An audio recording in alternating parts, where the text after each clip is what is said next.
into another edition of Bandwagon Nerds.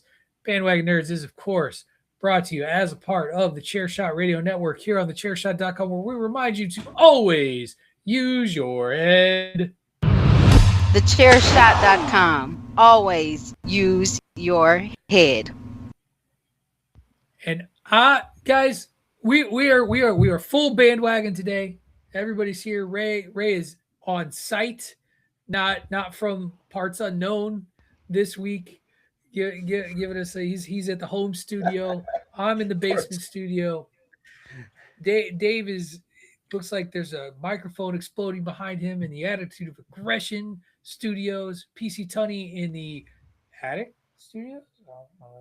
The upper level studios, my living room, the living room penthouse. studio. He's in the penthouse. The penthouse. sitting in my recliner like I do every podcast. That's a fine publication. Well, this is the first time I've actually tried to articulate where we are. So, for those of you who might be listening live but are blind, there you know. Now you know where we are.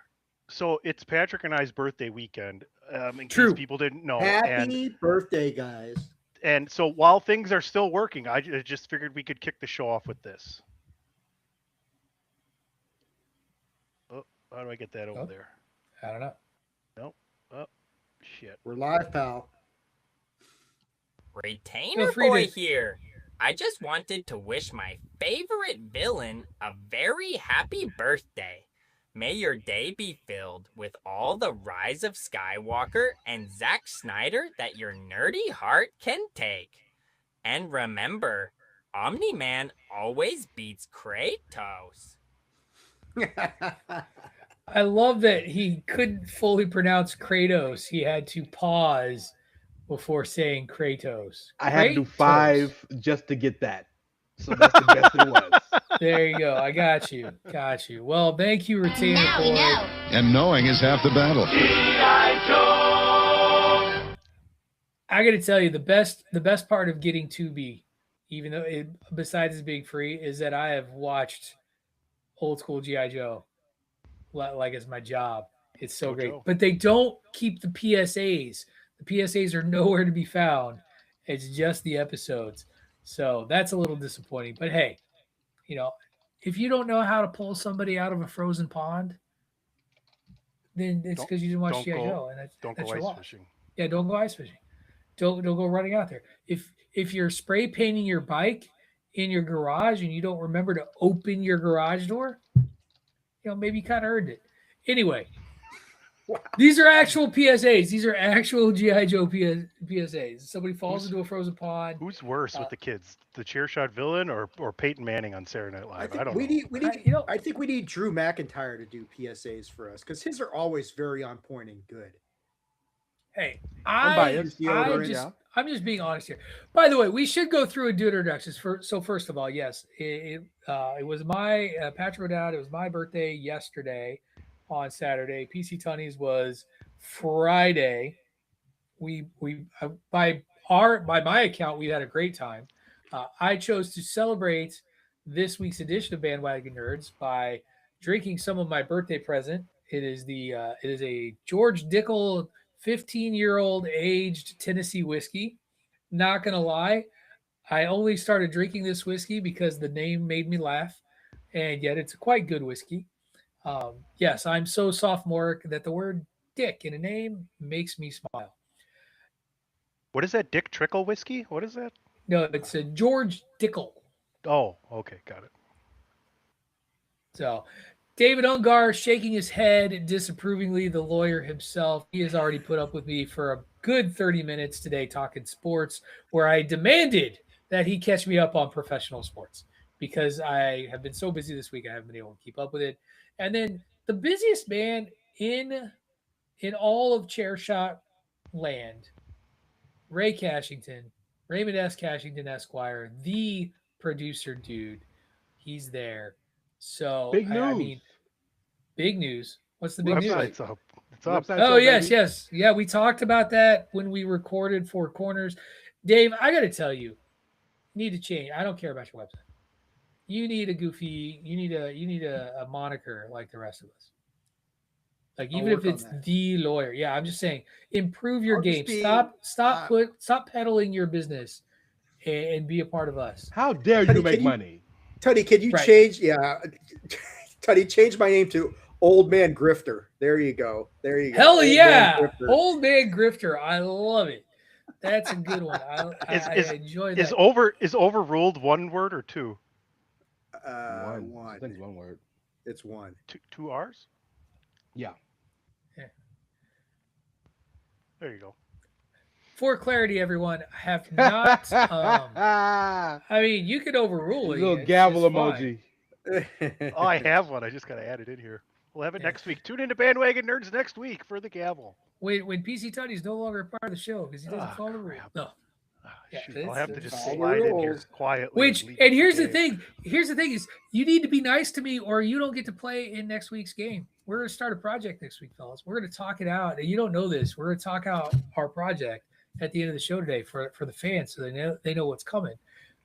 But because this and the reason I am like filibustering like crazy today, we have a light news week. This was like a rough rundown to put together. We have a trailer park that's kind of all over the place. We have Punisher One Last Kill that dropped. We do have the penultimate episode of The Boys that we're going to get into, and some news around the nerdosphere before we're going to workshop a little bit for you all. You all are going to see how the sausage is made for this next project as we make a couple of decisions on air, because I love doing it on air. Like that's actually more fun to me. So let's get to it. We've gone past the formalities. I am casually holding my scotch, Ron Burgundy style, enjoying it. Let's get into the trailer. What's park. That, Baxter? You ate the whole wheel of cheese? I'm not even mad. I'm impressed. Right. And we're gonna start with a Netflix. No, I get you. I get you, but I don't care. You guys want banjos here? Or? Oh, I keep forgetting we actually have sound. Sure, play. I'm gonna pick one. It's Tunny. No, it's Tunny's birthday weekend first. Tunny, you pick one that's not going to get a copyright strike. So well, that's not probably. Again.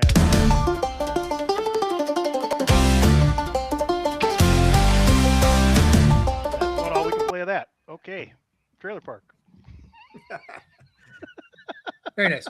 So our first trailer here is a Netflix film brought to you by Kevin Hart as he becomes the face of Netflix. He just had his roast that. My God.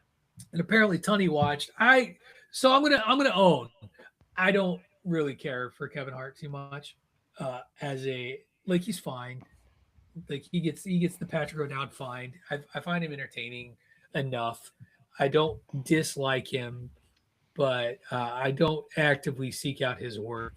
And 72 Hours is a film that's coming to Netflix soon, starring Kevin Hart and a bunch of young actors, where he is a kind of like a middle-aged corporate guy who somehow accidentally has ended up in this text group with a bunch of college-age friends. One of them is getting married, and he gets invited to this bachelor party or bachelor weekend and shows up.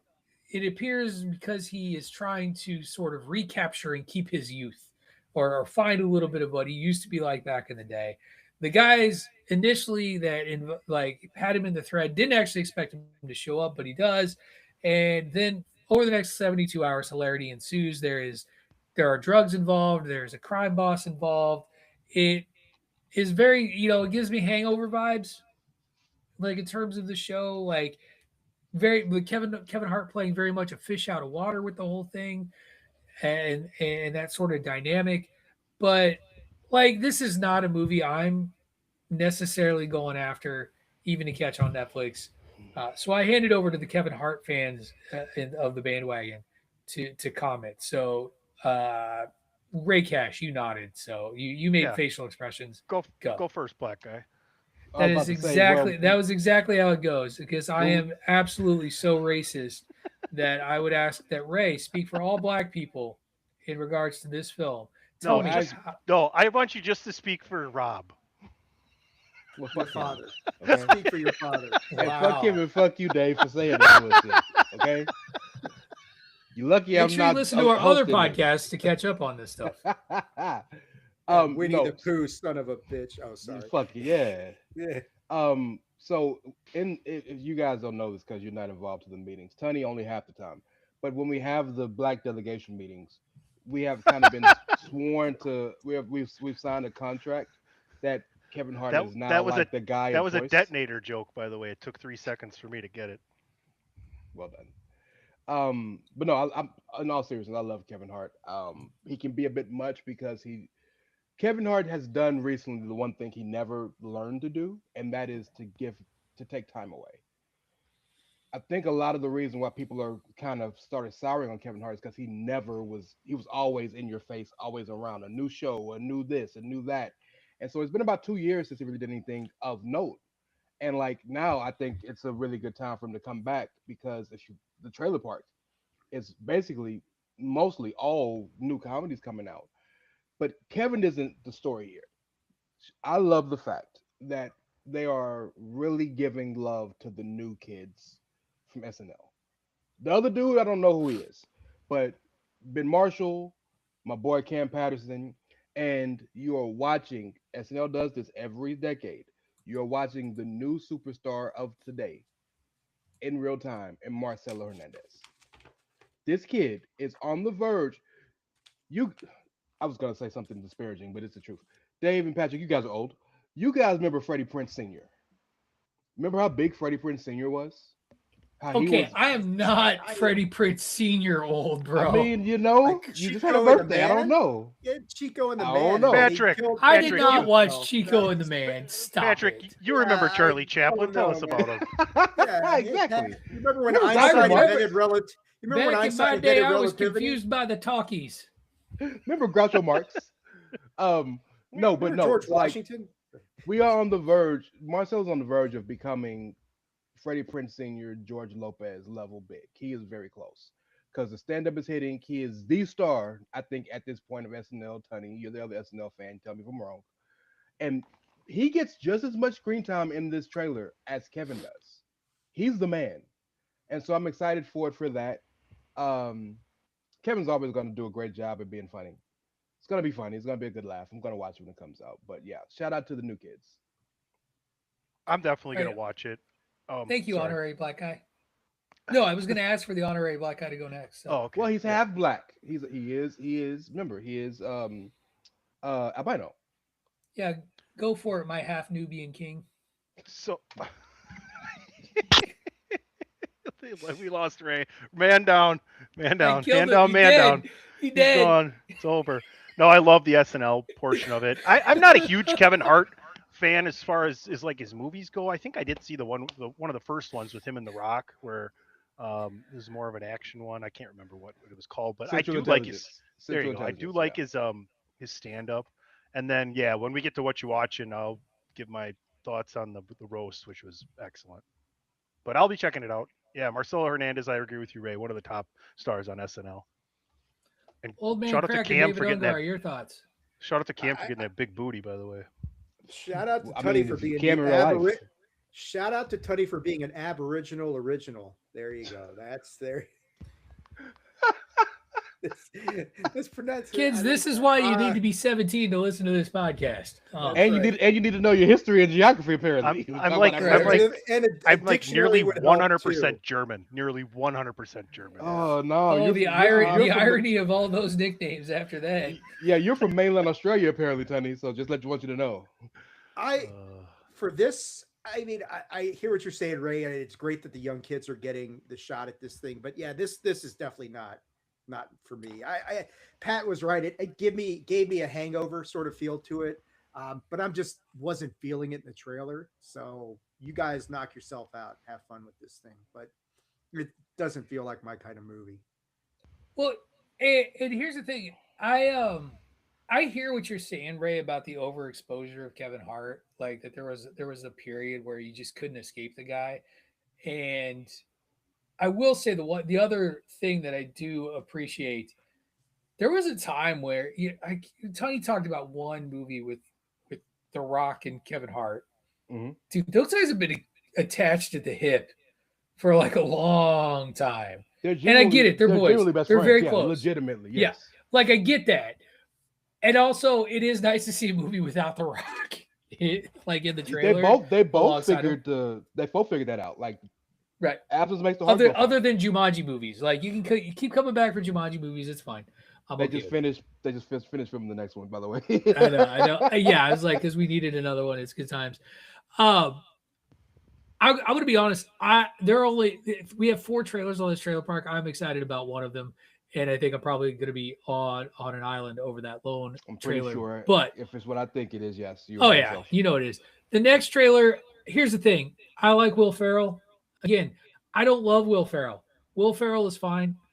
I've appreciated one scene in one Will Ferrell movie of all time, which I know for some people is blasphemy. I didn't care for The Legend of Ricky Bobby. I didn't care for what? I'm sorry. You just speaking blasphemous. Keep going. No, I Will Ferrell's fine, but like I like Will Ferrell in supporting roles. Never really liked Will Ferrell in lead roles. What's the one thing you say you do like him in? You said there was one scene or something you liked him in. What was it? It's not him personally in the scene, but it is the OG Anchor War from Anchorman, where the different news channels get up and fight. Like, I find that fucking hilarious. It is. You stabbed a guy. No, Brick, you're gonna have to lay low for a while. You killed a guy. Where'd you get a trident? Yeah. Like, I think I've only seen one Will Ferrell movie in the theater, and it's because somebody else wanted to go, and it was Semi-Pro. Like, that's not a theater movie. It's a great. That's not a bad movie though. Yeah. No, it's a great. I'll enjoy. And which is that the one where he yells to the back of the bus and everybody love everybody? Yeah, like probably. At one point because they're all fighting or something. Anyway, we get our first look. We get our first sort of true look at Will Ferrell's next project, also running on Netflix, titled The Hawk. And I've already forgotten the full name of the character, but Will Ferrell is playing. Yes, Lonnie Hawkins. He is an aging golfer coming out of retirement or from a hiatus, trying to get back on top in the tour, and hilarity ensues. And was I to understand that, like, the young rival is his kid? Yes. Is that what I got out of the trailer? Yeah. And it's a lot of Will Ferrell doing Will Ferrell comedy shit, and it looks perfectly enjoyable. Not for me. I'm going to go to the bad golfer of the bandwagon, Dave, to give his opinions first. You got that right. The bad golfer. I'm just saying, Tunney could beat you. Oh God, Tunney could, except on the video game when he's had enough to drink. On this show, a different story. Are there any other Ray? Do you golf? Ray thinks about golfing. I'll go Top Golf and I'll hit I'll go to the range, but I've never played a full 18. Not quite the same thing. That windmill on hole 9, tough. That boy bad. Loopity loop on hole 12. I mean, man. With this movie, I'm not going to sit here and pretend that this feels like Happy Gilmore because, huh? Oh, I thought it was a series. It is a movie. It's a movie, I believe. Oh, my bad. Yeah. Tony's efforting it. I can already see him looking at. This looks okay. I do worry that they're going to try too hard to make it feel like Happy Gilmore, that sort of thing, and I don't know if that's the best strategy to take on this thing. But I don't know if I got that vibe. It does have that vibe, and does this lead to a crossover with? I saw somebody comment, "Are we going to get a Happy Gilmore Hawk crossover?" It's like, well, that might be fun, but 10-episode series. What series is that? That's interesting. This is a 10-episode. The Hawk. Series. Oh, this is a 10-episode series. Okay. Yeah, I mean, this feels a little bit like Happy Gilmore meets Stick. I think, Tony, you watched that series Stick. I didn't. I haven't. I've only watched some of it, but I don't know. It looks kind of fun. I'm not sure. I don't have a good feeling for this one way or the other, but I'm much more inclined to watch this than the first one. That's for sure. I mean, it's Will Ferrell, it's golf, and it's comedy, so you guys would expect me to want to watch this, and I'm definitely not going to watch this. Why? I don't need to see Will Ferrell hump the sand trap. Like, I'm good. I don't think Like I love Will Ferrell and I love a lot of the movies that Patrick doesn't necessarily like, right? But this one isn't for me. This is just not for me. Like, and I love Happy Gilmore. I love the second Happy Gilmore. I have the PGA Championship on right now as we're recording this show. I wish I would have went golfing this morning, but it was raining and cold. So I didn't really like the taste of this one. I just didn't. I mean, I'd rather go back and rewatch Tin Cup. Great Oh, I movie. love Tin Cup. Yeah. Oh, he got her waggling. I think the problem with the movie is I think the problem with this is that a series, and I understand get that series money. I understand I that, think but you're if it right, was a Ray. movie, we'd be more willing to watch it. I'm gonna watch it just because I'm gonna watch it. But the more interesting observation I just really realized here is Will trying to hit all of the obscure sports, Blades of Fury, Ricky Bobby, this one, semi pro technically is basketball, but it was an obscure basketball league. Like he really we know he's a huge sports fan. We know this. Is he making a cricket movie, Ray? Because until he does that, then Well, really, first and what are we talking foremost, about? with the Pickleball. as Yeah. many that's next to as many Bollywood actors that we have that have come over and become mainstream, why nobody's thought to do a funny cricket movie? It's just it's there. Cricket's I don't just know, kind of man. like not the But most funny sport out there, but well, none of Cricket. these are. it could be fun. Nobody It could be likes fun. cricket. Here's the one, Got to know Patrick. what a crumpet is. Oh. Here's one for you, Patrick. I'm not saying you need to A remake. bowling movie. Yes, I'm not saying you need to remake the Dude Kingpin. movie. No, I'm not saying that. The Big But Lebowski. yeah, I'm not saying you need to remake that. But I think there's a good time for another funny uh bowling movie. Yeah, what's so interesting about bowlers, and I saw this out of the Born to Bowl documentary series. Bowlers are sensitive. They're little babies. Like the amount of bishing they made about how bowling was portrayed because they showed these guys as actual people. I don't know if they can laugh at themselves. I do think old bowlers take themselves a little too seriously, oddly enough. But because the Big Lebowski is my absolute favorite. I hate Kingpin.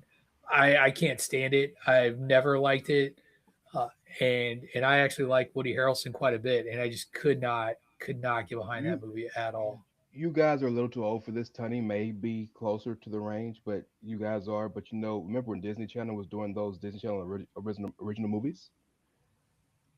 I mean, Like yeah, My I'm Disney talking about like Channel on was Disney Channel.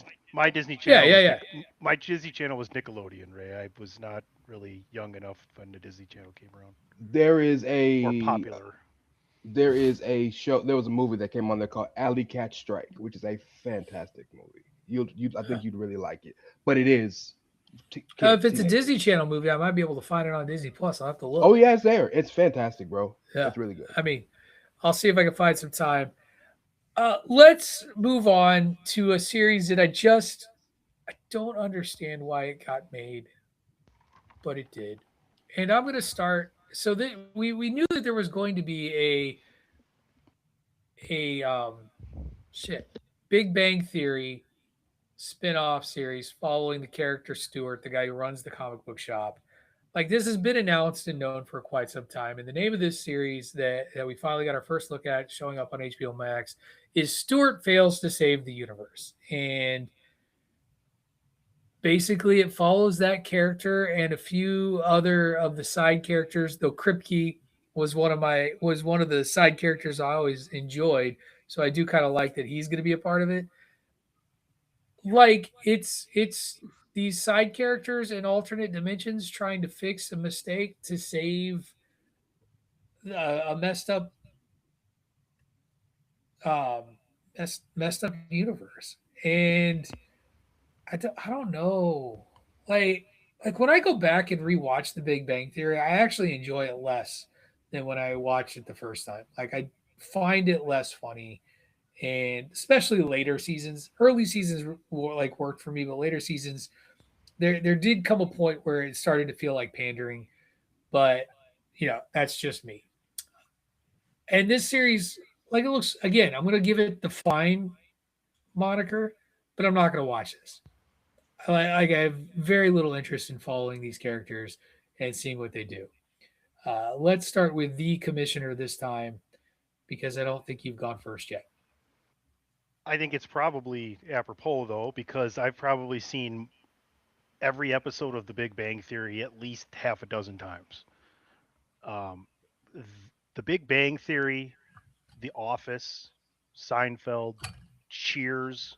These are all series that I can just continue to watch over and over and again and Scrubs as again. well, right, Tony? He Shut loves your him some dirty Scrubs. mouth. You are overruled. No, but the funny part is, Patrick, you kind of mentioned like different parts of a series you can watch and not watch. I don't want to watch when Pam and Jim aren't together on The Office, and I don't want to watch when Leonard and Penny aren't together on The Big Bang Theory. It like hurts my heart. It's like, oh, you guys are so stupid right now, which is really stupid and weird way to like compartmentalize a show. But so Stewart, obviously played by Kevin Sussman, who owns the comic book shop, is the main character, right? His girlfriend from The Big Bang Theory, Denise, is the taller, skinnier girl, Lauren Lapkus. We talked about Barry Kripke, who's an awesome character from the show, by the way. And then Brian Posehn, Hello. yeah, Brian Posehn, what a great underrated comedian. Check out some of his stuff. Reprises his role as Bert. So I do not like the premise. I am not impressed. I'm not looking forward to it, but I am going to give it a whirl and see what happens. So it's not going to be on network TV either. I believe it's only on HBO Max. HBO Max. Yeah. Yeah. So that's where I kind of stand with it. And yeah, just it's going to be the third spinoff of the Big Bang Theory. The other two are young Sheldon and Georgie Loves Mandy, who's Sheldon's older brother, Got you. who was later played by Jerry O'Connell. If you only watched the series, Huh. as a tire salesman. Mr. Cash. Mm-hmm. He is You ducking know, out. he has no idea what I just said for the last 3 minutes. No, I know. I unfortunately I know enough about the Big Bang Theory. I cannot stand that show. It does nothing for me. So I love everybody that loves it. It does nothing for. I literally have tried to watch it, and I'm just standing there staring at the screen like PC Tunney in a horror movie. Ray Cash is out. Like Ray Cash and Flash Gordon. Watch your mouth. Why? What did I do something to you, Dave? Did I do something to you? So here's what happened. Dave got this moniker saying Patrick is overruled, and all of a sudden he's feeling himself on the show. That's what's going on here. He thinks we don't need to talk about what happens on the chair shot after dark. You know, if we're talking about feeling ourselves. Snap. Well, snap. Are you feeling this show then? How's that? I love the Big Bang Theory. I'm certainly not the level of fan that Tunney is, but I would absolutely defer to Tunney's opinion on this one. If he's a little less than enthralled with it, then I probably would be as well. But I would be inclined to check it out at least and see how it feels before I just basically say, nah, it's not for me. I mean, I won't just like dismiss it out of hat, but I wouldn't mind checking it out just because I do like Stewart as a character. The premise seems a little bit interesting. So yeah, I think I'm squarely going to latch on to Tunney's opinion here and just say, let's see how it is. This is Chuck Lorre. I'm almost positive, another Chuck Lorre production. So do you think at some point he went, man, if we're going to actually do something with this, because it's been talked about for a while, and we're not going to include any of the main characters, I want to do something completely different and off the wall. And that seems like what they're trying to do, because this is like a multiversal sitcom that they're trying to put out there. And it's really never been done in a comedic fashion before. So it could be something groundbreaking. It could be really good. But like Dave said, I'm a little apprehensive, but I feel like I have to at least check it out. Yeah, Big Bang Theory has a very deep cast of secondary and tertiary characters that you can revolve some of these sort of stories around. It just depends on the story being told. Yeah, I don't know. These are not characters that I'm interested in following, so I will own that. Hey, but keep getting them checks though. Keep getting them checks. I'm make your not money. a hater for I'm not a hater for a hustle. Right. Keep getting that money. Like, do what you got to do. All right, so this last trailer, absolutely one that I put on for a film that I am thoroughly excited to check out, titled Wildwood. It is the newest effort from Leica Studios. Leica Studios is famous for their high-quality stop-motion animated films, most notably Coraline. but also Kubo and the Two Strings, Paranorman. Those are, and there's one more. Coco? It's about No, no, Coco's Disney. that's Disney. Is it? Oh, I thought that was one. Like But that is very close animation to that. right. And you had actually be thinking of Book of Life, which is not a stop motion animation film either, but has a very strong stop motion look as well. Came out about the same time as Coco. It's one of those periods in Hollywood where two studios made Day of the Dead movies, and one, because it was Disney, kind of went in one direction. The other one, which by the way, very very good. I own It it. is a good Watch movie. Book of Life. It is a terrific film. So 2009 was Coraline. 2000. Yep. No, that was 2009. 2012 was Paranorman. Yep. 2014 was The Box Trolls. Yes, the Box Trolls. 2016 was Kubo and the Two Strings. Yep. Or Kubo. 2019 Missing Link, and now Wildwood. Missing Link was the one that I was trying with the Sasquatch. 7 years since Missing Link. Right.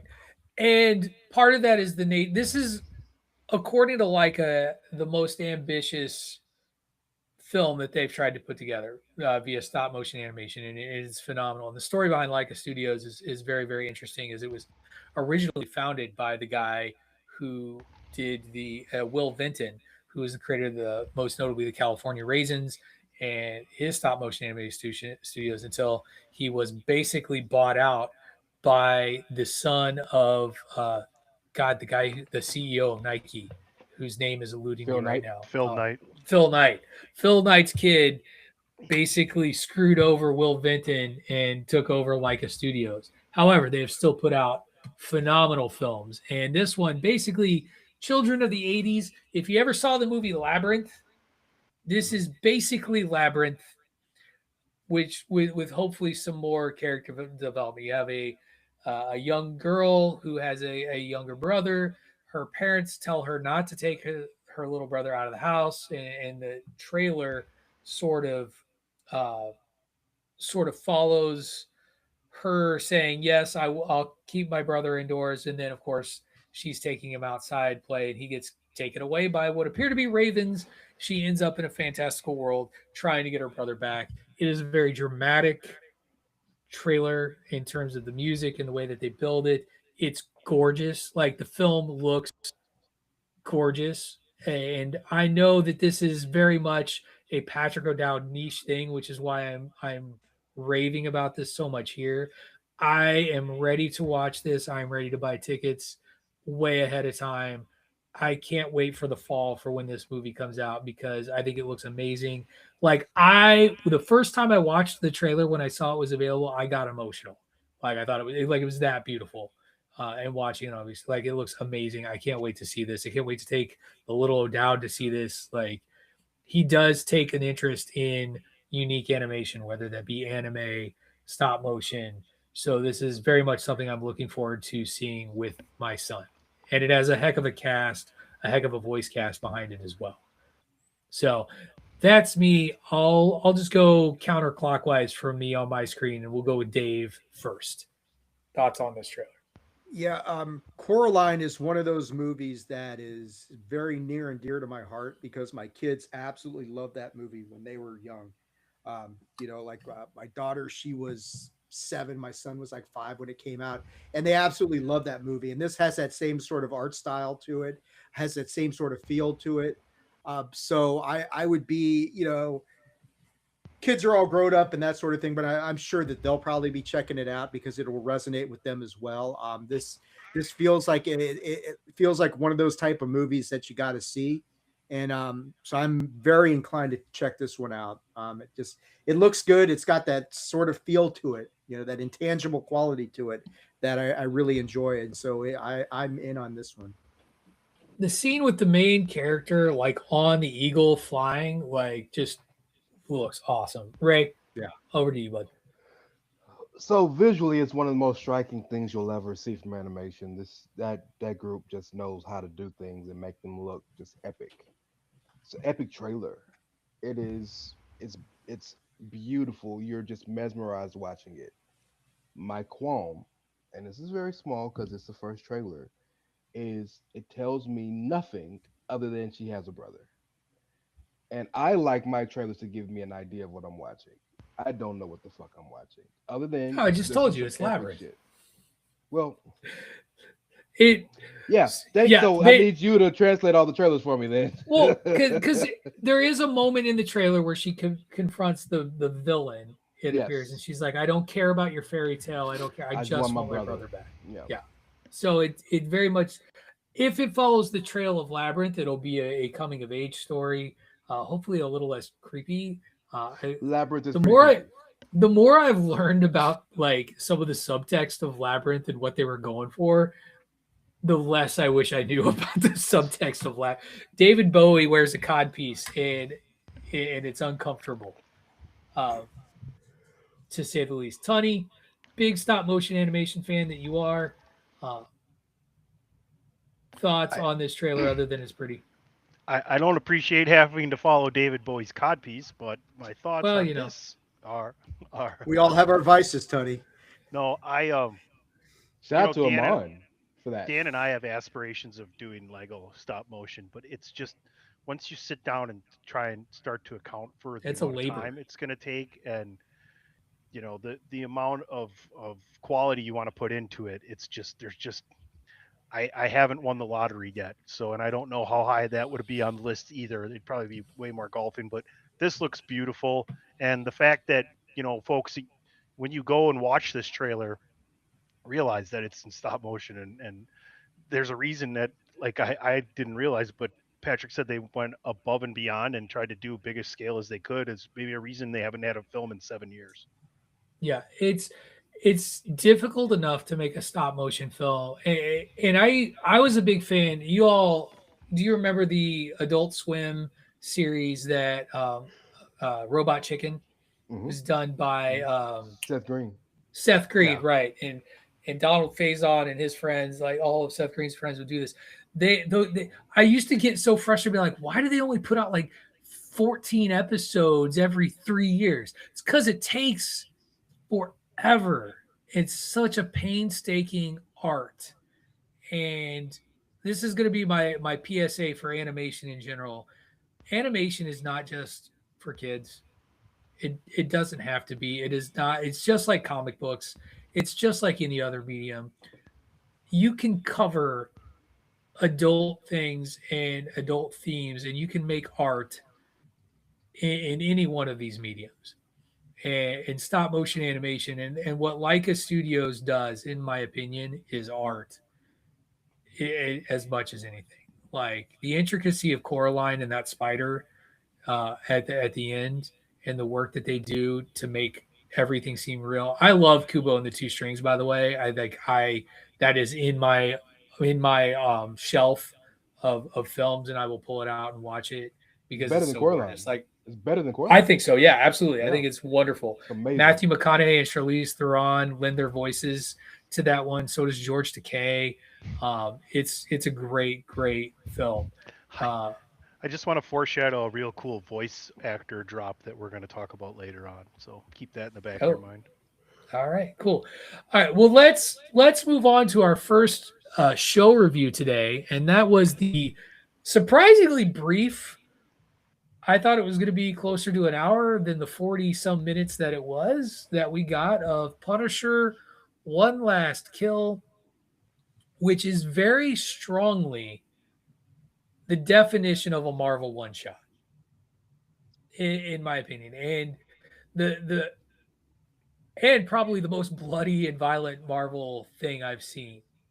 Like, I think it's from Disney. I'll say from Disney, with the caveat of from Disney. This is so we follow Frank Castle. I had a lot of trouble. I couldn't remember what the timeline was, where this fit in relation to Daredevil, and it looks like it is pre-Daredevil Born Again, in the sense that this is right before it. If that sounds kind of like, I tried to Google search it, and I can see Tony's probably doing it right now too. But it's around then. But I think it's pre Kingpin arresting him. Oh yeah. It's after he escaped. No, I think it's before that. I think it's before he gets thrown in there. But why? I think it is before. Because Go ahead, Tony. The Punisher One Last Kill takes place after season 1 of Daredevil Born Again, but before season 2. So so they're saying it's post his. So they're saying this it's is after he's he broken out. escapes. And the only reason Okay, so the story takes place in Little Sicily during the gang wars happening in the background of Born. Okay, so it's during season 2. Okay, this is happening in the background of season 2. Sorry. And you're good. And the only reason I thought that was because when they found him in season 1, he was isolated, hiding, and now he's out in the open. Yeah, that makes sense. Right. Good call, Ray. And the whole thing with this is it's very much like Frank is considering taking his own life. He's going through. He's again battling his demons, which is a very common theme with him, of his past and his failure to his family. That he kind of stays in hiding, and we learn that the crime family he brought down, the lone survivor, the widow of the mob boss, it's Angela. Angela. From Who's the Boss? Oh, is it really? Yeah, it's Judith Light. I did not catch on that was Judith Light. Yep. But anyway, she confronts him, talks about all the people that all of her family that he killed, and that this is her revenge on behalf of the family. She has put out this massive hit for anybody. Crime has been running rampant in the streets in Little Sicily in the wake of everything that's going on, and I mean, we start this film off with a dude murdering a puppy, like chucking a dog in front of a garbage truck. That's just fucking evil way too, man. I want to tell you something. I almost turned it off.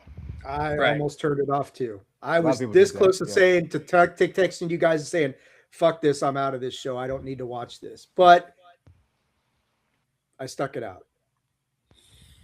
So we set that backdrop. That guy will get his comeuppance at the end of the episode. And basically it's Frank basically seeing another child that reminds him of his daughter and protecting that child as shit has gone haywire after he survives basically killing everyone who tries to assassinate him within his living complex. Stuff is still going wild on the streets. This bodega, or this not a bodega, it's just a deli, coffee shop, run by a family, just trying to survive. Guy trying to protect his daughter, trying to get her to school. He's being assaulted. I'm assuming it's his wife and daughter are hiding away. Frank brutally saves them because that's how Frank does it, and that kind of is what puts him back on the I'm back being the Punisher sort of moment. It's hilarious how unfazed the family is after everything works out. They're just like, I told you he comes outside. Hey, thank you. And the daughter out of all of them was just like, oh, well, it's just another day. Oh, here's a gift. Well, that's the thing is this movie opens and it's like a fucking war zone everywhere. Just like everything's going crazy around everyone.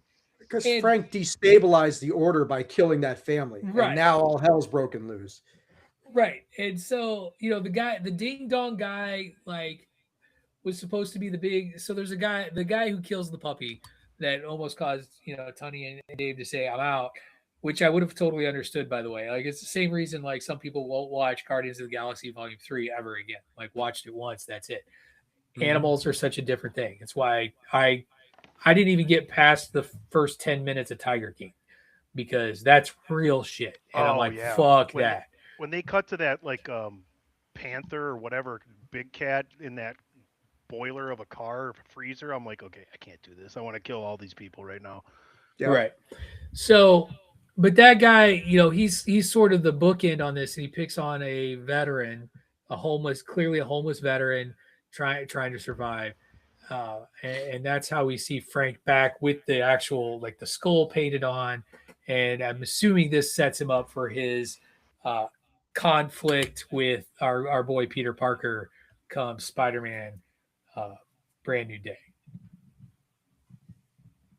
Thoughts on this? Because there's really not a whole lot to this. There wasn't as much to this as I thought there was. This is really a tightly contained, how did Frank Castle pull himself out of where he was story. I liked it. I liked it, despite my qualms about the beginning and the reservations that Tony and I had in the first 5 minutes of this thing. But here's the problem with this. This is John Wick. It really is. The dog gets killed, and then Frank It's goes not his and dog. it's not his dog. That's the only difference. But it's very similar. There's a bounty put out on him. He's fighting a million guys. He kills everybody. He survives at the end. I mean, it is a very Punisher story. I mean, it's all about Frank dealing with his demons, post-traumatic stress. He's seeing, dead comrades. He's got all this stuff going on. He almost takes his life. It is just Frank's journey from all the things that he has to deal with. And at the end of the day, he does don the Punisher outfit again. And I'd asked somebody last night if any of this stuff about him wiping out the crime family had to do with the Netflix Punisher series, but I don't think it did. So there's that aspect of the story. But you're right. This is going to lead into Spider-Man Brand New Day. I assume Daredevil Born Again Season 3 and all that sort of stuff. So I liked it. It was fine. To steal your rating system, Patrick, it was fine. But Right. it wasn't anything great by any stretch of the imagination. It was a Punisher story with some problems. Very much so. I like the storytelling by Ma Nucci, where she's talking about all her family getting killed. Like she's like, first they got my husband Tony Danza, and then they got my mom Mona, and then they got my stepdaughter Samantha, and then finally they got my boy Jonathan. And Curb I think Stomping. Ray fell asleep on us, I think. Oh Ray no, he's did awake. fall asleep. Okay, I thought it was my take. He's just pretending to be asleep. It was after it was all said and done, I was like, okay, that was pretty good. But like, yeah, the first beginning, I'm like, this is a lot of unnecessary violence and bullshit. I don't really know. I hope this leads to a bigger payoff in the future projects that you guys just brought up. That's my take. Yeah, that's my guess. Ray. So I got a bunch of quick thoughts. First thought was I think it was extremely well done in its simplicity. This was a very simple, although complex with the inner demon fight. It was a very simple kind of movie or one shot. Punisher goes through internal strife. Punisher thinks he's not worthy anymore. Punisher realizes he still needs to be here. Punisher punishes. I appreciated that, especially knowing that Bernthal either wrote it or was the showrunner. He was very much a producer. He was heavily involved in this. Yes, so I appreciate that project. Number two, I appreciate its connective tissue just enough for people like me who care about that kind of thing by having Karen Page in and connecting to people like the homeboy with the amputee who was his right hand man in the first and the Punisher seasons, having him talk to him. I appreciated that because I guarantee you a lot of people didn't watch, not as many that watched the MCU watched those Punisher series. And because I'm sure people were like, well, who's that dude? Well, that dude is the most important dude to Frank Whistler. next to Karen and Micro. So there was that. I appreciated that. Thirdly, now that we have some context into the timeline, I can see why I really want to know why Frank and Peter are so like a first name basis type shit. But I can understand why Punisher is free, being in the open now. Because in the midst of us talking about this at first, Kingpin had the vigilante shit, and last we saw him, he was still in the bone, and he was still in the cage. So this gives some context into that. I will tell you this: there's only one con, and this was really good. And maybe it's just because I've been burning the midnight oil, doing 3 different jobs and whatever as I have been lately, but I just could not get through it in one sitting. I had to watch it in five sittings. Yeah, couldn't get through it. I think the first half of it's a little slow. I think until they build up to the action and actually get to the action part, like I could see it feel a little slow. It was rough. I just will say I appreciate that they, like, I'm not somebody who likes like gore for the sake of gore and violence for the sake of violence, but it is like the Punisher has always been a Marvel Knights series for a reason. Sometimes it's necessary, yeah. Well, Right. well, I mean, and the thing is, Disney showed that they're not shy about going that They even far. put a warning before the show, like that, Yeah. which is the first time I've seen that on any of even the Netflix series that I've been Right. rewatching, because I started rewatching Daredevil and trying to Right. get And through them all. it Speaking of seems like a slog, small thing, but like Pat, as Disney centric as you and I can be, that's a big step for them as right? far as this whole Yeah, thing goes. especially within the context of the MCU.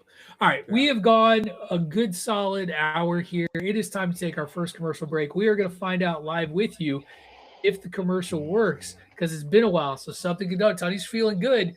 When we come back, he's confident. We're going to talk about the first episode of this season of The Boys that I didn't care about. Stay tuned for that. You're listening to Bandwagon Nerds here on the Chairshot Radio Network, part of the Chairshot.com.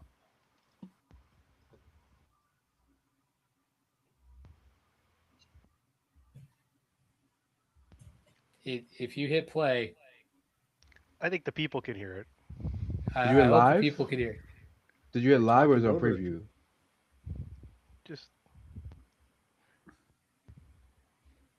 All right, we're gonna. Hopefully, you heard a commercial if you were listening live. I think I know what triggers that. So last time this didn't you explained this to me? I the other day. Foolishly flipped my microphone on and off, so we can't hear it. But Silly they did. rabbit. That's why I played your birthday message right away. Thank you. Tricks are for kids.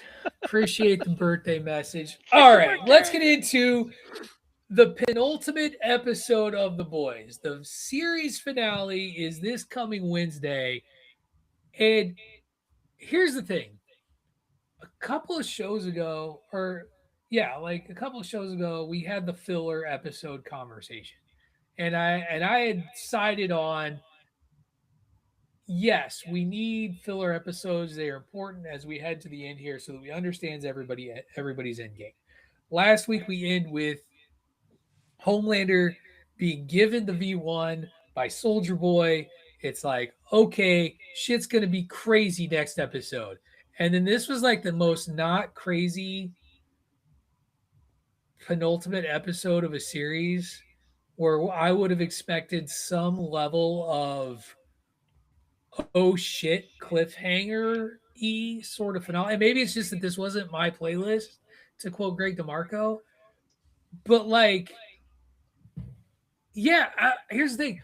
Fritchie dies, and I'm like, so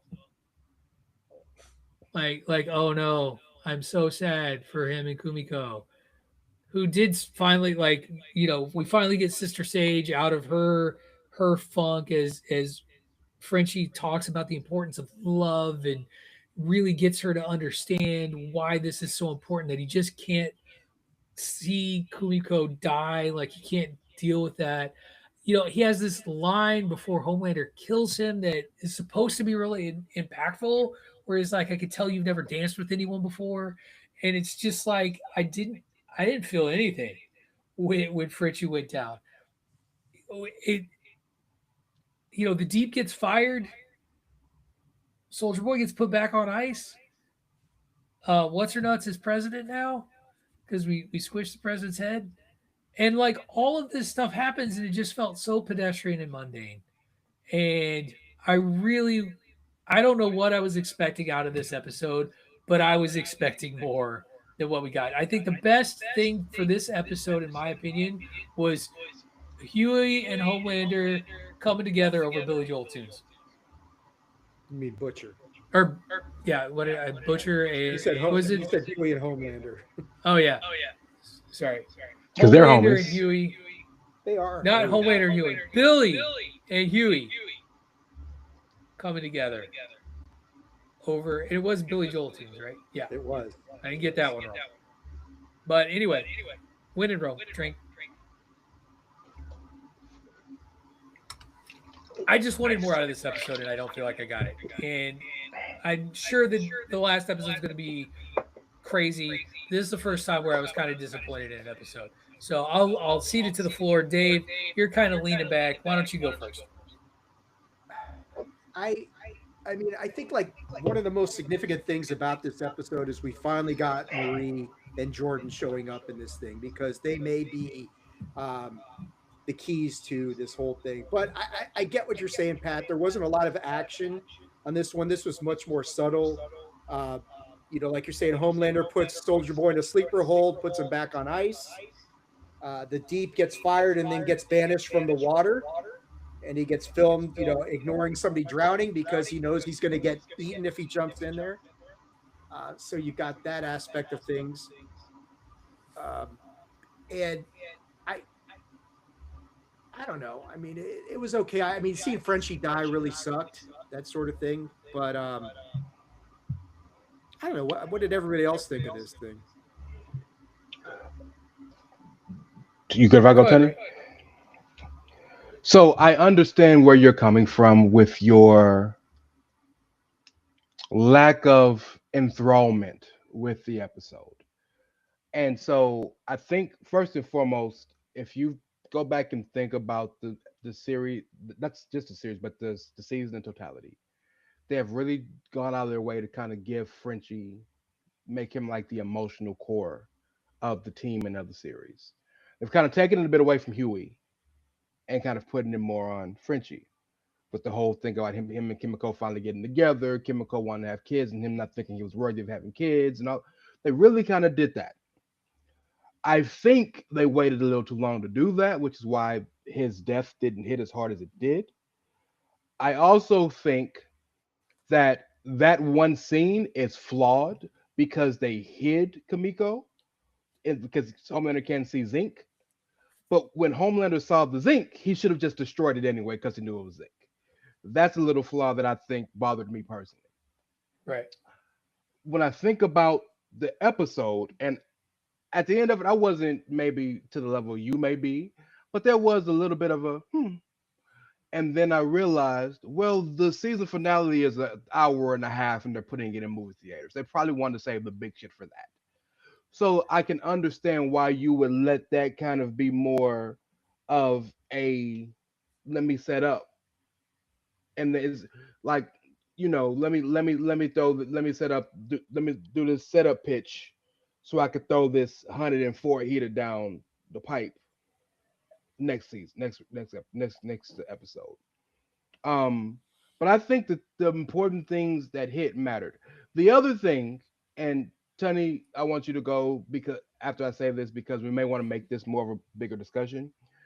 The other thing is, now you bring Marie and Jordan into this motherfucker. Now, and not only do you bring them in now, but you nerf them essentially by explaining. First of all, Mother's Milk don't even know who she is. And then you explain it to her by saying, well, she can't control her powers. Bitch, that's the whole reason you brought her in the first place. Because she learned how to control her shit at Godolphin. So there were some flaws in this episode. But I think the important things are Homelander's gone full anarchist because he killed the president and finally started killing innocent people. Not just him, but having his people kill innocent people, because old father had them destroy the people because they didn't believe he was Christ, essentially. Right. That's one.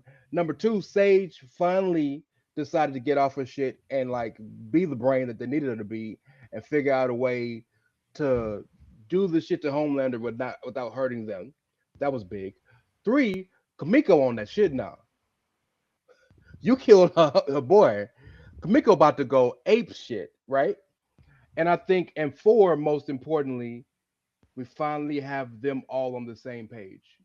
That's the oldest trope in the book, right? Somebody got to die. It's fucking Phil Coulson. Somebody got to die for the motherfuckers to be on the same I page. gave him a push. They gave him a push, and now they about to go hard. So I think it still did its job. Yeah, like I said, I think for me it was very much like I wanted some level of peril, and oh my god, how are they going to get out of it going into that last episode, even with the hour and a half finale. Tunny, your thoughts on this episode? I loved it. I really did. I'm like in the minority here, but that's fine. You know, I thought they were going to come in and finish the story here. Honestly, I did, and I thought the last episode would be just kind of telling how everything shakes out. But what they did here was basically go, it's fucking go time now, next episode. And because they did that, I wouldn't be surprised if Homelander kills everybody. And we'll get to that discussion. But I was in tears at the end watching Kimiko with Frenchie. I was definitely, it hit me hard. I thought a lot of it was really smart and fun and interesting, and a lot of characters coming to grips with their own realities. You talk about the Two-Face bitch that became president, like Ashley. Ashley finally got that bitch behind her to shut up, and she's like, "I'm free," Homelander coming to the reality that he doesn't want to be without his dad, no matter what that means to his dad and how his dad has to live his life. He's not going anywhere, right? The only person that can escape Homelander is Paul Reiser, because he's mad about Homelander, and he's the only one. And that's the truth. Honestly, nobody gives a shit about Homelander except for Paul Reiser and the milk titty bitch, maybe, but that's about it. Also, I think it's really dope that they have really genuinely kept with the one Homelander trope that has not changed from the very beginning, and that is Homelander will not kill you if you're not scared of him, because he didn't kill Frenchie. Frenchie killed himself, trying to stop him. I think that is a very, especially with somebody as complex as that character, that's an amazing thing to keep. That he has not done that yet. I thought the control group with the Homelander and Jesus was hilarious. I thought one of the best scenes in the entire show of The Boys was when Synapsis turns into what's his name? Jeffrey D. Morgan. Yeah, and it's just an awesome thing where Huey distracts him at the end, and then Butcher finally gets him. And the whole turnaround from Starlight too, like blowing off Marie Moreau, and then at the end coming full circle, like, you know what? Let's get this going. So I'm here for it. I really liked it. I'm so excited for the finale next week. I'm so excited to just watch one fucking show next week. It's gonna be glorious. Or to Spider-Man start next week. What about the shark being voiced by Samuel L. Jackson? Yes, that was great. Yeah, Xander. Yes, that was my earlier foreshadowing. Yeah, it was a great moment. Second major actor we've had voice marine life in the show is Tilda Swinton, was the voice of the octopus, I do believe. Back in the day. But I mean, we're set, like Tony says, we're set up for all hands on deck for this last episode. I mean, the battle lines are drawn; it's all there. So, I'm looking forward to the finale. I just did not. This episode did not resonate with me very strongly at all. So, it is what it is. We will be, as Tony said, indeed covering one show for the first time in a long time. Well, next week. About that though. Why? What do you want to cover? There's this movie coming out in the theaters this week. What, Mandalorian and Grogu? Yeah. Dude, I haven't even bought tickets. I don't want to watch that movie at all. I think I'm going fuck Saturday. that movie. I'm in no hurry to see that movie. Super screen. We'll talk about it and what you watching, Dave. Don't worry. Okay. I have zero interest in seeing that movie. Wow. And especially with the little doubt not what he's. I legit forgot it was this weekend until. I mean, it's not the Book of Boba Fett, Pat. Relax. It's not even like the Book of Boba Fett made me mad. I'm not mad at this. I just don't care. Like, I don't. Oh, I'm sorry. And it's not like early reviews were unanimous. I mean, they're all over the place. So yeah, here's the thing: is I think the reviews are going to land somewhere in the middle with this group. I think that the movie is going to be fun. Like it does look like it has elements of fun. I don't know. I don't know. We'll see if I know. I haven't looked and see what tickets and seats are even available. I'd be seeing it solo because the Little O'Dowd has been like, no, thank you.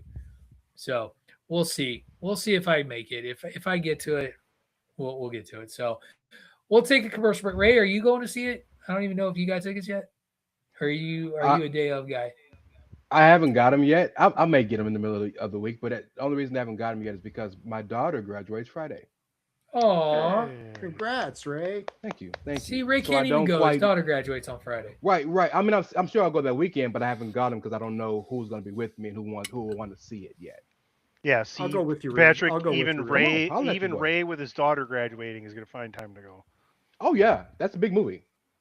And even if the movie sucks or I hate it, for what we do, it's kind of important to watch it. Well, there's no rules. And it's the start of this run of summer Love you, big time Patrick. movies that's coming over the next 2 months. Yes, no rules. this is this first big blockbuster. Absolutely. All right, and on that note, the real mystery next week will be whether or not Patrick O'Dowd sees The Mandalorian in Gromeview. I don't live spoiler free, so even if you all three do see it, talk about it away. Won't hurt my feelings. We're going to take our second commercial break. We come back. We're going to talk about some light news around the nerdosphere and then workshop our next project. That's right. It is project season here on the bandwagon, and it's been a while since we've done one. So stick around. Listen to us talk it out. You're listening to Bandwagon Nerds here on the Chairshot Radio Network, part of the Chairshot.com. In-show update, I am your commercial because the audio did not work, which I checked beforehand. So head on over to thechairshot.com. Always use your head. And matter of fact, head on over to prowrestlingtees.com/thechairshot. Check it out. Plenty of great t-shirt designs for the wrestling fan in your life. That's prowrestlingtees.com/thechairshot. Don't forget about the attitudeofaggression.com. And in addition, thechairshot.com now. Brand new and better than ever. That's thechairshot.com. Always use your head. And now back to the chair shot's number one villain. He's the bad guy. Duh. It's Patrick O'Dowd. It's true, but apparently I get overruled. So we'll deal with it. Okay, so I shared this at the top of the show. I really struggled this week with news around the nerdosphere. And selfishly, kids, when I put together the rundown, there's a lot of selfish Patrick involved in the things that I'm like, hey, let's talk about this. And even the things that I put down, I like one of these stories, and then one of them is fun to talk about. And then there's first story, which I put down just because Michael B. Jordan is basically kind of ruling the world right now in the world of entertainment. And so anything he puts his name behind, I feel deserves some attention. And Michael B. Jordan, amongst others, is producing the Amazon Prime series adaptation of the Fourth Wing novels, which is a series of, from what I understand, they're like fantasy romance novels involving dragons. Does anybody know anything about this series? I think DJ is the one that shared it. Ray is shaking his head. Dave is making this, and we'd all know that Why am I not surprised?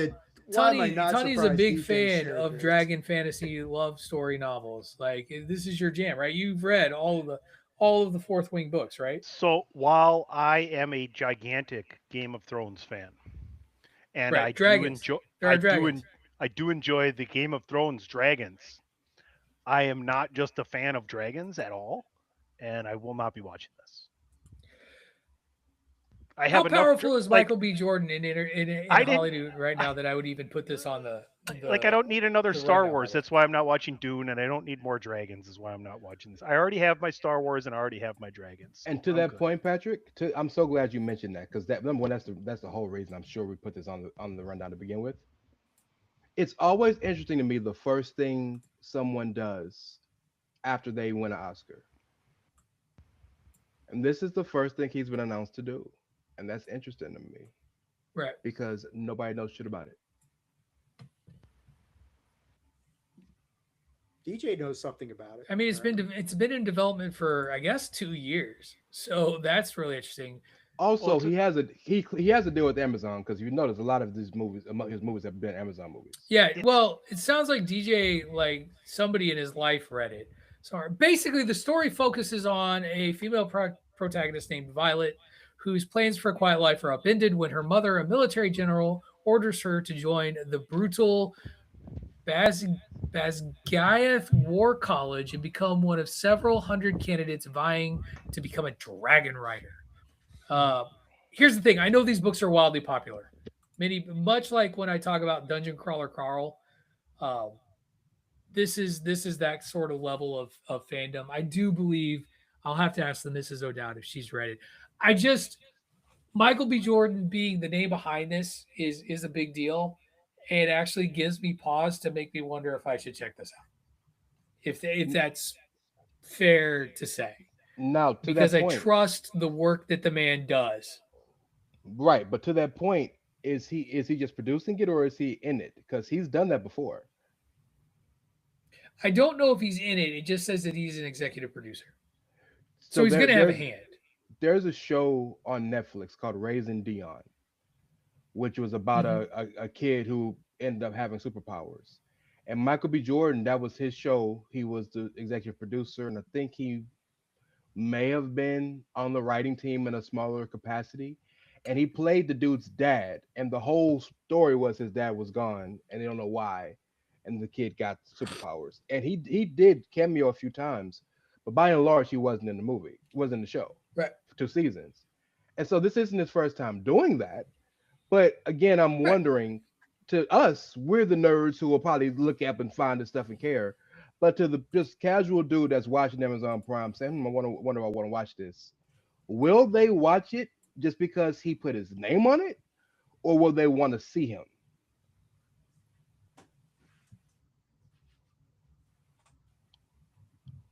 I will watch it because he put his name on it. I think that, I can only speak to me personally. I don't know if fans of his will be disappointed if they can't see him in the show. So we'll have to see. But sounds like this is moving right along with Amazon. It sounds like there's going to be more for it. I will tell you here now, I'm going to make you guys watch the trailer when the first trailer for the series comes out. Like, I'm going to do it. So saith, and this one will not be overruled by Dave. So saith the shepherd. Dave allows so it. saith the flock. Yeah. So saith the flock. All right, let's go back. Let's jump into our next story, which is the amazing resurgence of the career of Matthew Lillard. So we've just had Matthew Lillard pop up in Daredevil Born Again season 2.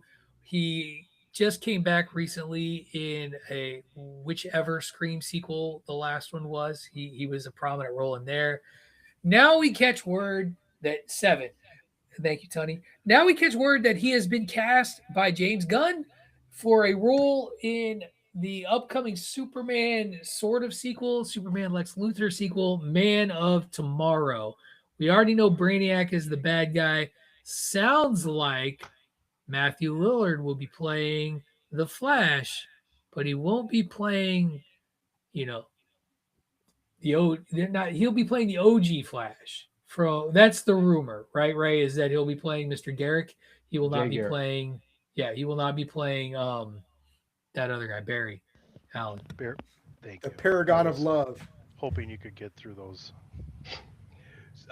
First of okay, so the thing Patrick's not amused. The thing about the Flash, and damn it, Tony, I hate to give you any credit, but the thing about the Flash is that's one of the mantles where every Flash is dope in their own way. Jay Garrick is a dope Flash, especially for the. He wears a funny hat. He does. He does. He does. I am interested to see him in a live action setting, and I think Matthew Lillard kind of looks like Jay Garrick. I think he can make it work.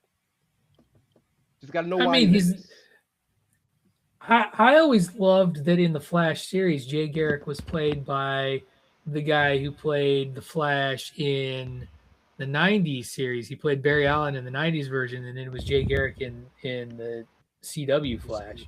That was always fun. I never watched any of the CW stuff. That's all, Tony. It's pretty good.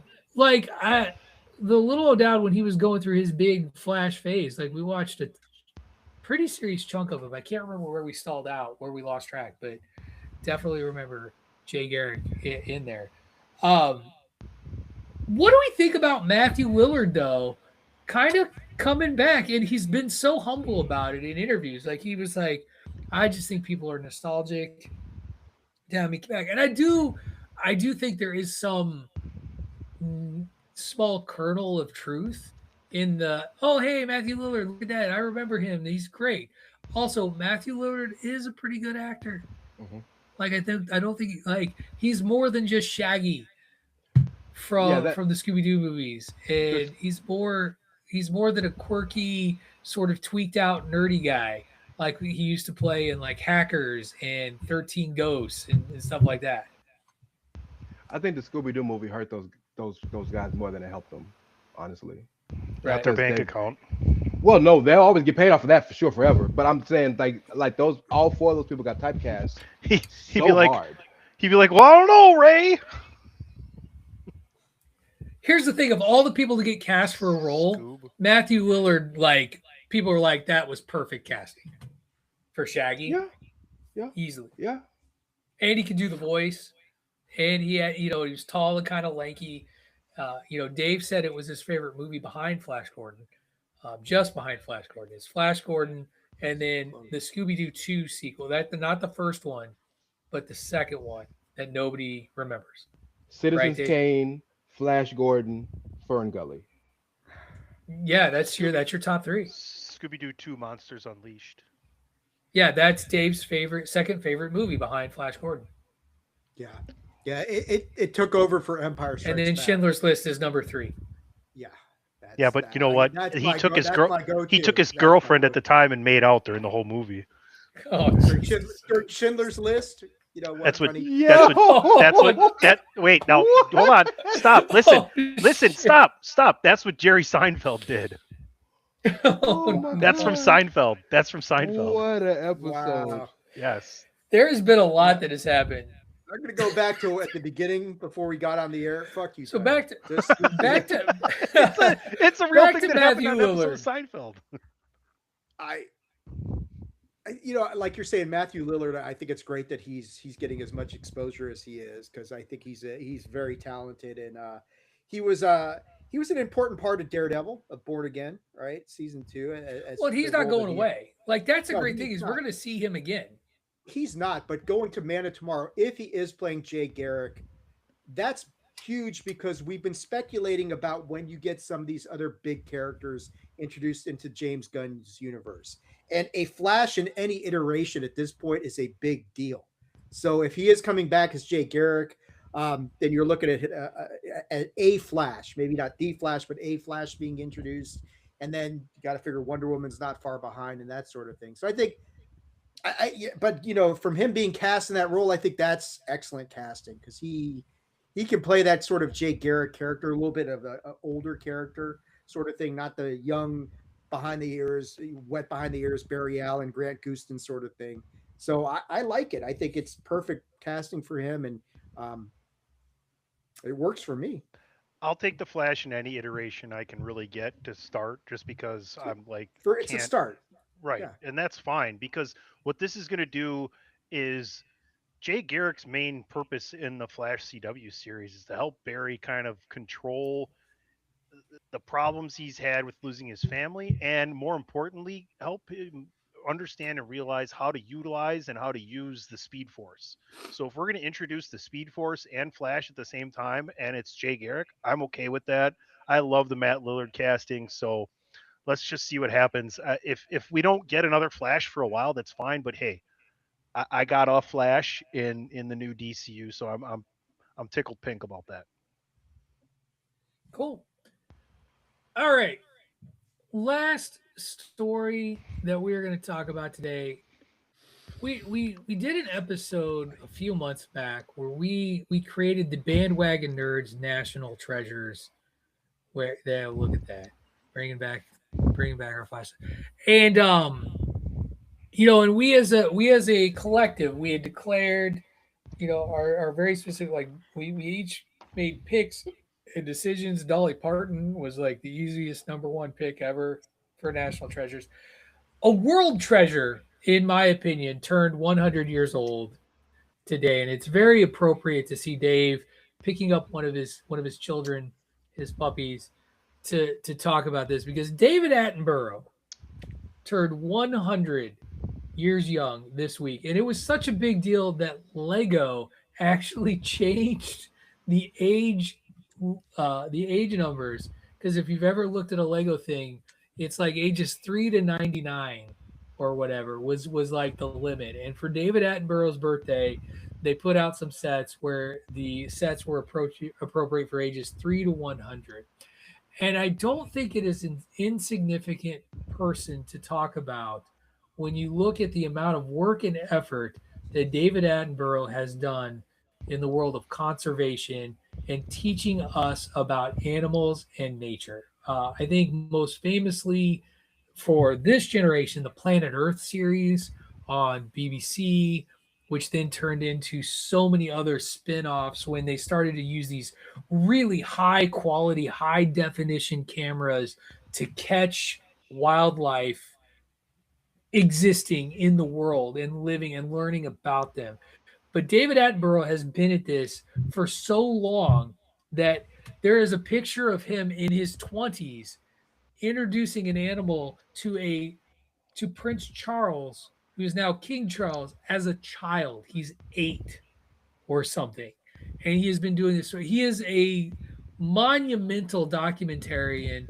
He's still cranking out voiceover work for shows today, whether it be on HBO Max or Netflix. It's crazy. BBC did a David Attenborough marathon last weekend in honor of the guy because of this of his work and his dedication to conservation efforts, particularly when it comes to saving various animals and talking about their world and extinction. And so it will be a truly sad day, in my opinion, when nature takes David back. But the amount of work and awareness that he has tried to create, I felt warranted a comment on this show. So I think favorite, yeah, go ahead, Dave. Or go ahead, Tony. I think you talk about David Attenborough, you talk about Jim Irwin, and Jack Hanna are the 3 big like wildlife animal conservation guys that have been like pronounced on television. Steve Irwin to me was like my favorite. I remember just coming home and watching like his little half-hour episodes and stuff and being introduced to the Australian wildlife. But then you talk about the Planet Earth stuff, and just it coincided with like the evolution of the television and the HD and the broader TVs and more access to better viewing on the TV. You know, we don't have this giant tube to carry up and down the stairs anymore. So, and we got this crystal quality picture that just showed all those attributes of all of wildlife off even more than they had before. So, yeah, just a huge attribute to society in general. Ray, go ahead. You were about to say something. I mean, I've had to look up who he was. I'm sorry. I know him now. Oh my god! I know who he is now. I'm sorry. I know. I recognize him. I just didn't recognize the name. My bad. Sorry. 2 Americas. My bad. 2 Americas. No, man. I wish I had something really poignant to say, like I do with a lot of people. But I know him, familiar with him. I'm appreciative of him, but I don't have the same relationship with him that you may have. But to what Tony said, anybody who appreciates and cares about animals in a certain way, appreciates and cares about people who have made it their lives work to help take care of or promote or protect them. Like Steve Irwin is a personal hero of mine, genuinely. And so if he can stand in the same boat as my boy Crocodile Hunter, then our boy good with me. So happy birthday. I would flip that. Steve Irwin exists because of David Attenborough. So much of what we get, like, and here's the thing is, I think if we hadn't lost Steve as tragically as we did in the definition of a horrific accident, he's still going today, and we're talking about them in the same breath. And we should still be talking about them in the same breath. They were just very different in the ways that they taught people about wildlife. Like, Steve Irwin was very hands-on. Like, he was like, it was a joke. The episode of South Park where they're following Steve Irwin and he's talking about jamming his thumb in creatures' buttholes. Crikey, that's an oily little alligator. Watch me sneak up behind him right now and stick my thumb right up his butthole. Watch it happen. Here we go. And it was a joke, and it was funny, but at the same time, you would watch Steve Irwin because you were just amazed at him being able to like pick these animals up in the wild, hold them, talk about them, and release them. And sadly, that led to his death in a horrible accident. Like it wasn't anything he did wrong. An animal just was an animal. Go ahead, Tony. Exactly what you just said, because there is a famous clip of Steve Irwin saying that if someday I die because of an animal, it's not the animal's fault, it's mine. Right. And that's almost an exact fucking quote with his wife standing next to him. I mean, getting to know our Earth, we don't know shit. And we talk about that a lot on Unidentified History. The less we know about this planet and the more we want to go outside to explore other things, which is very valid. But maybe instead of wasting a lot of the resources we do on frivolous bullshit, we should figure out how to maintain and properly resource our own planet. Dave, you haven't had a chance to jump in. Why don't you jump in? Some thoughts on either David Attenborough's work or anything right now. I think it's appropriate. We're talking about one of the pillars of conservancy and animals and nature and that sort of thing on an episode where Tony and I have almost walked out of watching The Punisher because of something done to an animal. So right. I think it's very appropriate. But he is, I mean, Attenborough's done so much, and he's one of those guys that you look at him at 100 and he's still out there and he's still got it together. And you see him and you're like, you know what? If I could be like that, I wouldn't mind living to 100 so much, that sort of thing. But right.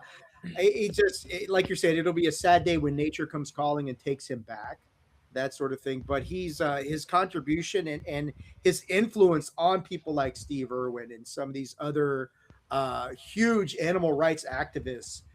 You cannot say enough about it. So it's awesome that he's made it this 100 years. I mean, that's remarkable in any day and age and millennia or century or anything like that. So happy birthday to him. And that's awesome. Sorry, one other name that I think is really important in terms of like sort of people that we talk about, Jane Goodall, who we lost not too long ago either. Very much sort of, and again, we talk about Steve Irwin and influences. Like that woman lived amongst apes for like most of her life. And we learned more about primates through her, and we learned so much more about animals and nature through the work of these people. And that's why it breaks my heart when I see things like within our own country, bison being proposed to be relocated out of parts of Montana for other purposes. And this is why their works and their documentaries are so important, in my opinion. So, congratulations, David Attenborough, to making it to 100. Like, I'm going to finish my whiskey, tossing one back in honor of your birthday. So, thank you. All right, now to the business at hand, gentlemen. We have a project coming up. It all started when I was watching Daredevil, Born Again, and realized that I enjoyed the opening credits / intro music so much that I never skip it when we watch it. Ever. I never do. And it led me to start to wonder, what are the intros that are sort of the definitive bangers that we would never skip? Which then led to the question of whether we do a ranking or a draft. And after a conversation, dear listener, with the bandwagon that you see before you, we decided this year, instead of doing a ranking like we've done in past projects, we're going to do a draft. And so that leads me to question number 2. And that is, do we do this the way we've done this in the past, where we have 3 years worth of project or 4 or 5 years worth of projects tackling decades? Because we can do of all time, or like we did with our previous projects, we did 80s, 90s, aughts, aught 10s, now aught 20s. We're almost to aught 30. Jesus, 2030. Whew. And so that's the conversation I want to have, because as I sat there and started thinking about the first, and here's the other thing is our projects are always multi-week. We're going to cover genres. We're going to split intros by genres because you have to. And I'm going to throw a curveball your guys' way in drafting because I want to do something to do with like reality / news at some point.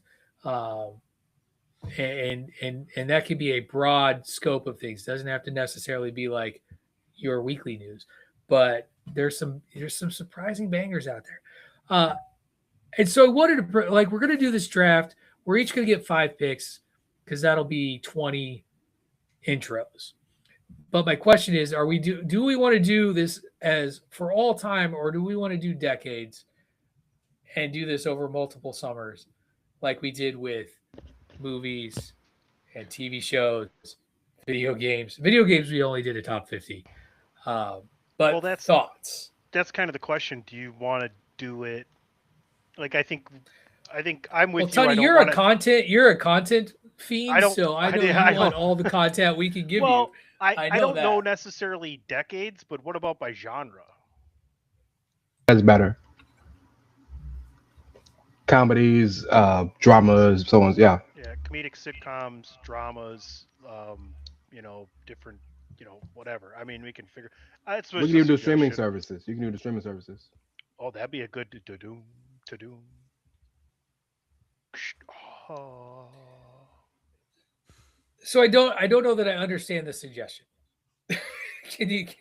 So you're talking about best show intros by decade. We're talking about best show intros by genre.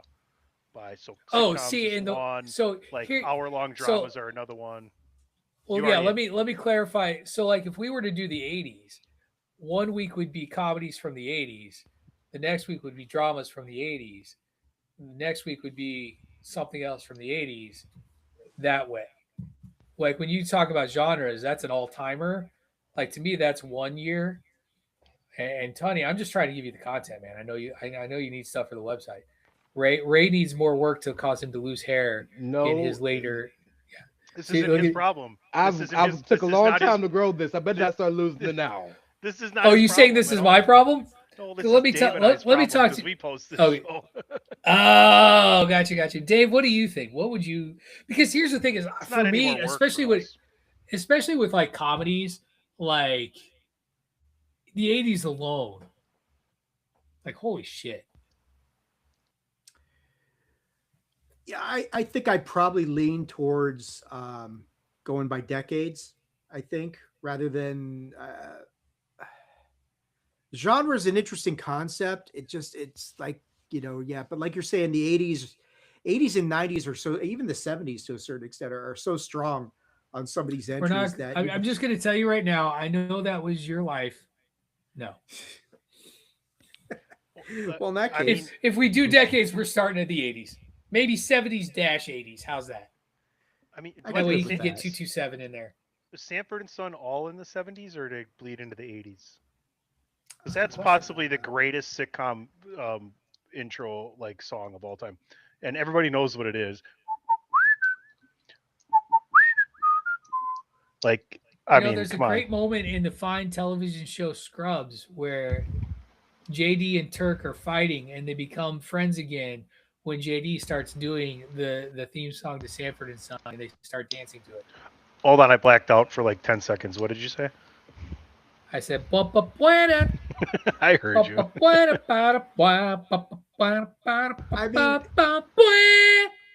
One thing is, what's the criteria? That was really good.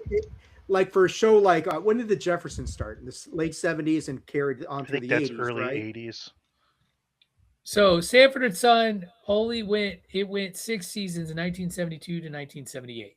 So the criteria I would put on it is if we said decade, it has to have had at least one season in that decade. I just think that's easier. Like if something started in the 70s and made it to the 80s. So I think great. I think we can probably divide it into 3 categories and then go 70s, 80s, 90s, 2000s, 2010s. So you do want to go to the 70s? I think we can do 70s. You just want Sanford and Son to get its love. But there's some great shit in the 70s, man. Yeah. There's some really good stuff. There's some great shit in the 60s too. Obviously sitcom is a genre, right? So and then you got comedy, So comedy, sitcom, you got dramas, and then you have everything else, right? So I would what you argue. I would argue there's also an action component. The action television series. Isn't that with drama though? Drama/action. Would you call the A-Team a drama though? See, I wouldn't so call it you a gotta comedy, and I wouldn't call it like what do you want to call news and talk show? They have a category for it though. Like I can't remember exactly what it is. Like news and talk variety shows. shows. Variety. So it'd be like comedy, drama, action/drama, and variety. It would be my suggestion. And I think the fact that like you could have Saturday Night Live on every decade if you wanted to for variety show. You know what I'm saying?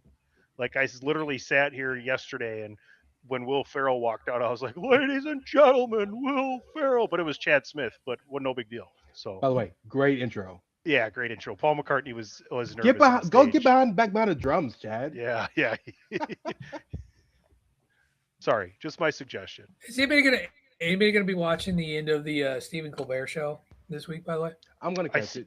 I seen Letterman on Colbert talking about it. I thought that was pretty great. So Letterman was on there, and then the Strike Force 5 popped up. That's the five. Wait, Tito Santana and Rick Martel were on there, or plus 3 others. Yeah, they were. Arriba. It was the guy who provided the arrogance, the guy who provided the jumping beans, and then this Vince McMahon double. So so let's get back on topic here as we finish this workshopping. So I would argue that there's 4 categories. I would say variety and action would be split, in my opinion. That's 4 weeks of show or drama and action to do the project. I have drama as its own category and action. Well, that wasn't my suggestion to put action and variety together. It was my suggestion to put drama and action together. So no. I would say comedy, drama, action, variety. Yes, thank you. I'll take another category in another show. Okay, but there's one more category you're missing. What's that? Animation. cartoons from the 70s. I mean, let's do 80s, it. Yeah. Let's do all right, it. So that's 5 categories. I can cut all these conversations into mini podcast drops down the road, and it's so beautiful with Riverside. So that's the day that Patrick, about more work. One of those days when Patrick and Greg can't do a show. Tony's going to throw a Bandwagon show. That's what it is. Like I see how it is. Yes, I got you. Okay, so then starting next week, the nerds are going to tackle the 70s. Because we're going to start with the 70s. We got to start at the beginning. We got to start when Dave was a child, which means Ray will be Googling shit, listening to intros. And here's the other criteria I want you to grandparents, think. Patrick, I don't need to Google. He's good. You might. You weren't alive in the 70s, Ray. They were. Neither was I. Neither was I. I was barely alive in the 70s. I was born in 78. So here's the other here are the other rules I want to put into place. One, the show must obviously have aired at some point in the 70s. We don't need to quibble over how many years. If it was 1 year in the 70s, it counts. Period. Perfect. All right. Perfect.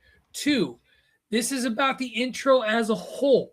So it's not enough to just have a banger song. Like if it does have a banger intro song, great. But the other part of a good intro, and the reason that I'll go back to the Daredevil example that I start with, is it's not just the music that, in my opinion, makes it. It's also the building of the statue, the crumbling of justice in the building of the statue, and that look and that aesthetic completely. The right. So it really is about a banger overall intro. It's an AV competition. Yes. And so we want it. It's not a competition. So your way out of We're doing a draft. So you said yes. You get to declare yourself the draft winner. Immediately after I said what I said, you said yes immediately. So that's you know because that already. You already know that. You snuck the word competition in there, and I said it too quickly because I thought you were saying it's an AV, and then you said competition, and I thought AV. Yes. No, it is an AV presentation. It is not a competition. There is no draft winner. I always look forward to competing against you guys. Because you think you win even when you lose. It's delightful. I appreciate your bullheaded belief in yourself. That is a very good quality to have. That is how you can be successful. It is still not a competition. Dave, are you in agreement? Not a competition because you get to overrule me. Well, we know Tony's winning, so it's not a competition. It went from an exclamation point to a question mark, Patrick. Why did you Why did you even encourage like? Because he's going to tell us that anyway. So I mean, I might as well preemptively. And that's the other thing is this is now a draft format. So each of us will get 5 picks in our draft format so that we can talk about individual shows. There will no longer be I have that higher on my list moment, much to Dave's disappointment. We are going to do this full draft style. I want to save comedy to later in the project. I don't want to start with comedy. I feel like that's the one we're going to have the most fun with. Let's start with the kids. Let's start with kids shows next week. So next week, 70s kids show introductions or opening credits.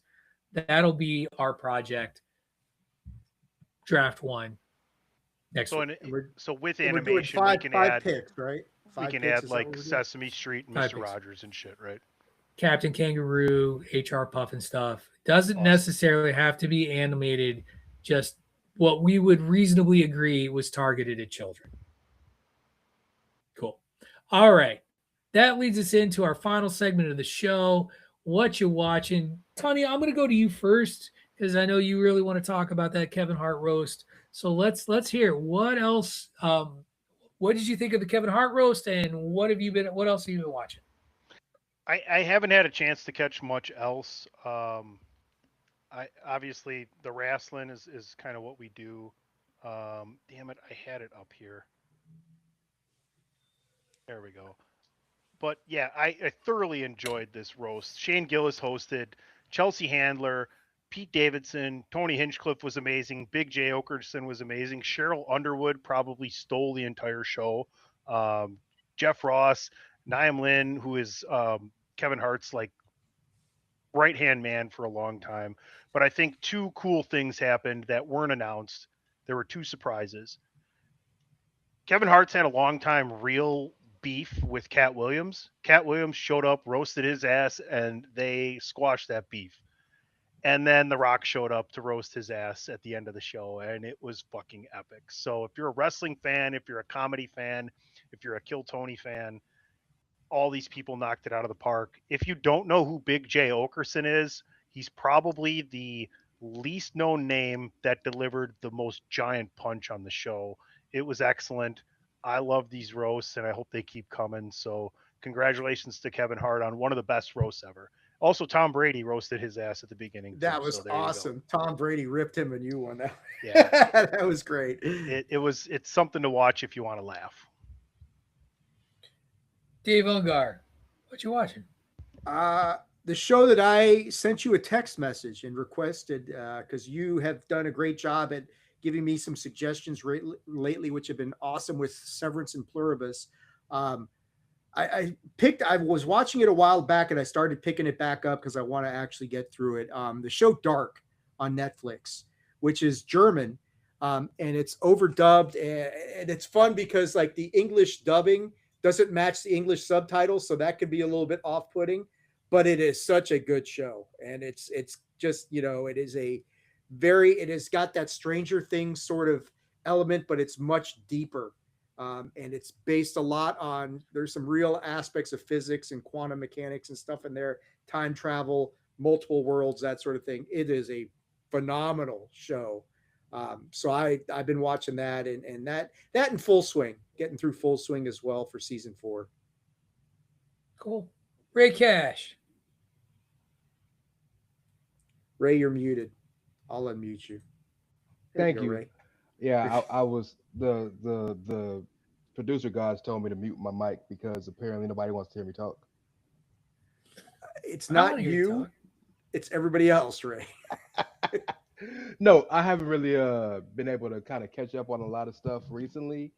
I've been kind of busy, but the few things I have watched besides like basketball and wrestling is the 2 docs, the 2 Untold docs most recently on Netflix, the Jailblazers and the Lamar Odom doc. That's pretty much the main things I've kind of caught up on recently. Although the Steph Curry movie GOAT just dropped, which I'm definitely gonna catch this week with my kids. Cool. I have been incredibly busy this week with work myself, so I haven't watched anything particularly new other than the stuff that we've been covering on the show.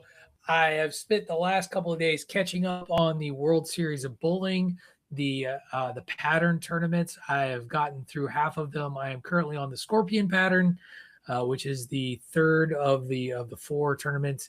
All of this, what I do know, I already know who won the tournaments. I just am enjoying watching them. In about a month, literally a month, the World Championship of Bowling takes place. It's like the final major of the season. It's also EJ Tackett's final chance to win a tournament this season, which he needs to do in order to actually qualify to be PBA Player of the Year for the 4th straight year.